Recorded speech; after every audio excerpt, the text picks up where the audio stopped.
Greetings, Tony from Old River Hard Goods.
Well, I hope you like my new intro sequence.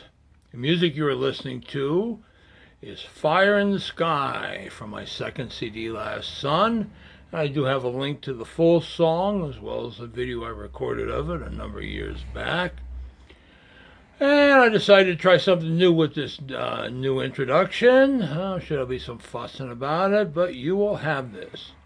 Anyways, today's video is going to talk about some of the tools I got up at Madison Bachville in detail, along with a few others that have been sitting in the video files. I figured it might as well time to clean some of this stuff out. So sit back and enjoy. And here we have a curved or bowl adze. You can see the edges curved, like I said. And this is for hollowing out large wooden bowls. They're also used for cleaning out gutters. Turn it the right way, get a better shot of it. And this one's got some minor flaws along the top from when it was forged, but it's not cracked because somebody was still using it. And yeah, it's got some crusty in there, but it's good. A little roughness on the underside, but they didn't worry too much about that. Everybody thinks you're supposed to be able to split friggin' electrons with one of these guys, and you really don't need that if you're using the right material. But anyways, again, these are not all that common. I've had a few in the past, and here's a couple examples of them. But I'm lucky if I find one a year. Most times it's usually a lot farther between when I do find them. So, but anyways, this is another one of those collectible tools. Although we'll see, because it's still here. Should have sold already, but you will have this, right?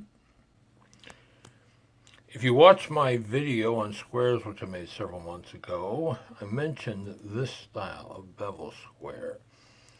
This is a pivot blade square.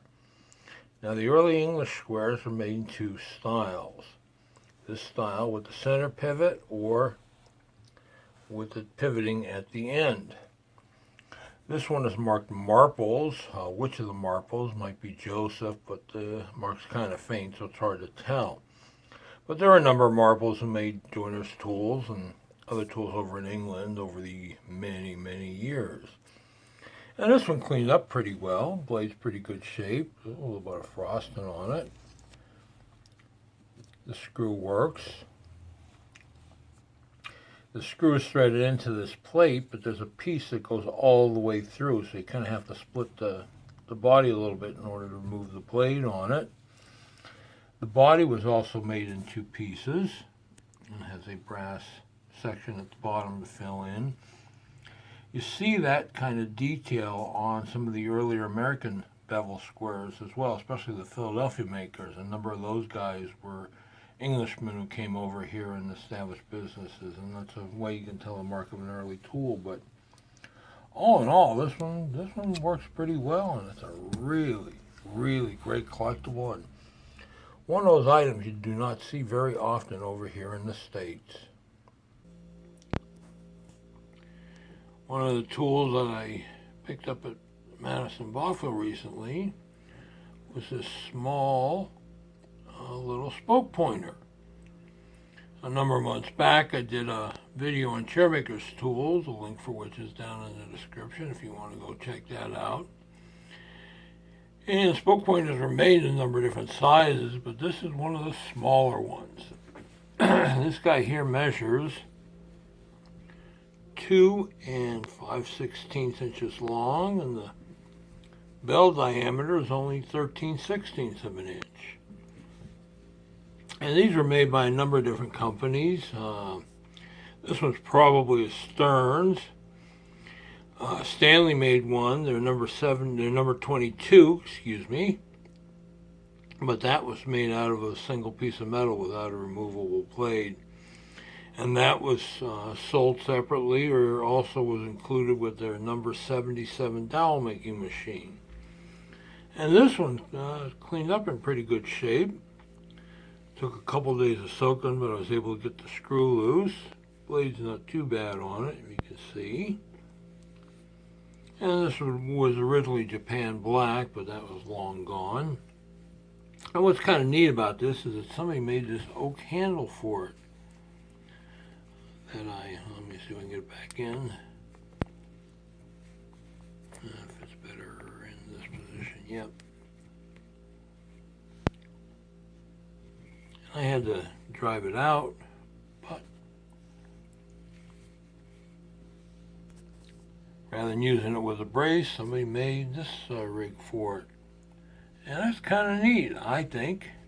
Definitely is not a common tool. I mean, I'm lucky if I see one of these every 3, 4, 5 years. I mean, I can't tell you the last time I had one of these guys. So, but just another neat and collectible, and if you wanted to, usable little tool for sure. Another items from my Kutztown pickings was this Lignum Vitae skew-bladed gutter plane. The body is lignum, the tote and wedge are beech, and it's definitely 18th century with the style of the tote, the rounded wedge, and the iron, which is signed by Samuel Weldon, who was a edge tool maker, is listed as an edge tool maker in the 1787 Gales Directory of Sheffield, England. I've had a couple of chisels by him over the past as well, and this one cleaned up fairly good. A couple of nails in the body, probably because of some checking. This hole, for some reason, it's too small to be a hanging hole unless they put a strap through it. But the sole is very good. The mouth is fairly tight, was never messed with, and this wasn't a modified plane. Sometimes you see these, they are modified. This one was made this way, and tell you what, this is a pretty rare plane all in all. Especially in Lignum Vitae, and especially having a skew iron. So these collectibles are still out there, but you gotta know where to look for them. Well, another one of those tools I picked up in New York was this unusual looking hand-forged Cooper's hoop driver. Now, I'm sure some folks will say, oh no, that's a blacksmith top fuller. But when you see them this small, they were made for driving hoops, especially with that tapered head to allow it to get in nice and close along the side of the barrel. And this one's in decent shape, not too much in the way of overall patina, although there's some carnage on the striking end, but that's to be expected. The handle's got a wedge in there about the size of a small Volkswagen VW, but what are you going to do? You know, Volkswagen Beetle.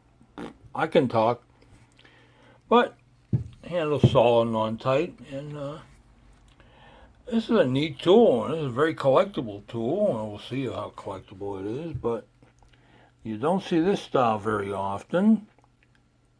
Most times you see them with the vertical face on them, like these ones here in the picture. A lot of times they were made by C. Drew. I've had a couple by Storts and a few other makers, and they'll show up from time to time, and usually they're not much prettier than this one is. So, but anyways, this is just one of those hard to find and very collectible tools. Now we're going to look at one of those tools from the early trades called a froe. This tool crosses just about every one of the trades, from carpenters who would use them for splitting out shingles, or shakes as they were called, for making clapboard siding, to coopers for making the staves, the chairmakers and wheelwrights. I mean, pretty much if you worked in wood, you had one of these guys back in the day. Now this one was bigger at some point, but it broke off, and there's a small check here at the end. It's not in great shape, but the eye is solid, which is good. A lot of times you see them broken out there. A little bit of a forge weld line there, but and it's got some mushrooming on the back. But this one's not a perfect example. Once in a while you'll find a curved one. Those are really hard to find. I haven't had one of those in many years. But even these older hand forged ones are sure getting few and far between. And it's a really great collectible tool, and it's put a handle on it, and it's a good solid user as well. And the last tool we're going to be taking a look at today is this wheelwright's traveler. This is a tool that was used by wheelwrights or wainwrights to measure the inner circumference of a tire against the circumference of the iron tire against the outer circumference of the wooden wheel before it got put on, to make sure it would fit properly. And you can see this has a little index mark there. And this one, of course, is hand forged. It's missing the wooden handle here, but yeah, it's an easy fix, and I've decided if I'm going to do that or not. I probably won't. Just make shipping more aggravating. But, I mean, this one's in decent shape. Again, there is some overall pitting and patina, but spins freely. Joint is good. Edge is fairly intact. I do believe this was clean prior to my getting it. But fortunately they didn't dip tank it, which what he says I'm going to be doing a video on the evils of that. But anyways, you know, you find the hand forged ones around from time to time. You can see the one in the left picture here. Occasionally you'll find a brass one. Now this one had a cast brass head that was indexed, and also had 1890 either cast or stamped into it, I forget. That was a nice looking tool. There's some real early fancy brass ones out there, but be prepared to bring a whole lot more money for them. And another fairly commonly found one are the Wiley and Russell of Greenfield, Mass. Wheelwright's Travelers. They were in business from 1872 until 1912, and they're pretty distinctive. The iron handle, iron wheel. They have that movable little pointer on there. And usually they show the kind of roughness and wear that these guys got subjected to. If you so happen to find one with most of the original paint, keep it, because that really adds to the value. I've thought about refinishing one or two of them, but just, leave them as is. I do them my own way, and that's it. But anyways, one more good collectible of a trade that's hardly being done anymore.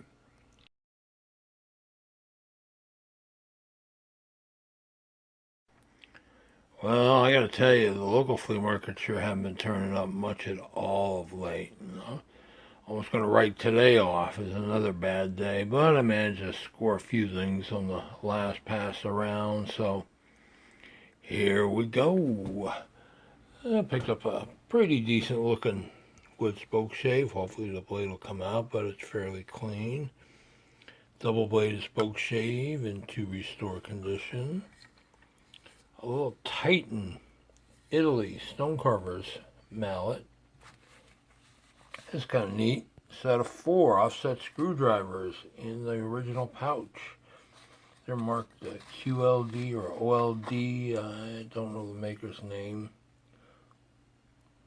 Kind of look like they're cadmium plated, so I'll have to be careful cleaning that. And there's some grease and stuff, but you don't see too many sets around, and they are handy tools. A Yankee push drill. That one's actually pretty good. Needs a little detail, and it doesn't have all the bits, but it does have some of them. Stanley Sweetheart tri-square with the decal, although it does have some paint on the decal, so we'll have to be careful navigating around that. Stanley chisel. Very short, but I bought it for the handle because it was cheap, and I can always use good handles, especially Stanley ones. Plum carpenter's hatchet head. That'll clean up okay. And this guy, and I'll be the first to tell you, I don't know much about these Japanese planes, but once in a while I'll pick one up. And this one looks to be in pretty good shape. There's a little staining on this side. Don't know if that'll clean up. But the sole's pretty good. The iron looks to be pretty good. There's the mark. I'll figure out something with it. So, hey, some days anything is better than nothing, right? And that's all for this one, folks. As always, I hope you learned something. I hope you enjoyed my little presentation.